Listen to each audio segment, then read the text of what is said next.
Red bull और मुन्ना दोनों भाई जंगल में लकड़ी काटने आए हैं। तभी रेड बुल मुन्ना से बोलता है, अरे मुन्ना, सुना है जो इस जंगल में शाम तक रह जाता है तो वो वापस घर नहीं जाता है। इस जंगल के विशाल जानवर और सांप खा जाते हैं। ठीक है भाई, हम लोग जल्दी इस जंगल से निकल जाएंगे।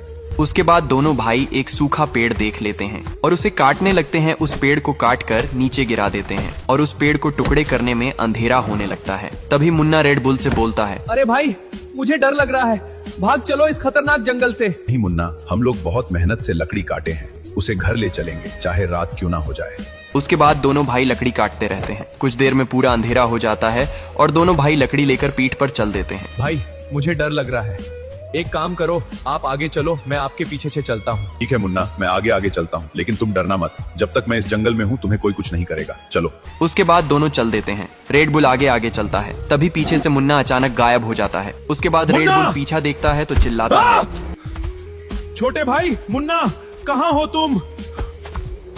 लेकिन इस भयानक जंगल में कुछ पता नहीं चलता है। जब बहुत रात हो जाती है तो रेड बुल रो रो कर मुन्ना को खोजता रहता है, लेकिन मुन्ना का कुछ पता नहीं चलता। रात में सिर्फ जंगली जानवरों की आवाज सुनाई देती है। इधर मुन्ना के माँ खाना बनाकर इंतजार कर रही है रात को, और वह अपने दोनों बेटों को याद करके रोती रहती है। इधर रेड बुल मुन्ना को खोजते खोजते जंगल में भटक रहा होता है। तभी रेड बुल के पास एक खतरनाक जंगली जानवर आ जाता है रेड बुल का शिकार करने के लिए। लेकिन रेड बुल के पास इतनी ताकत है कि वह अकेला ही इस पूरा जंगल के जानवर को मार सकता है।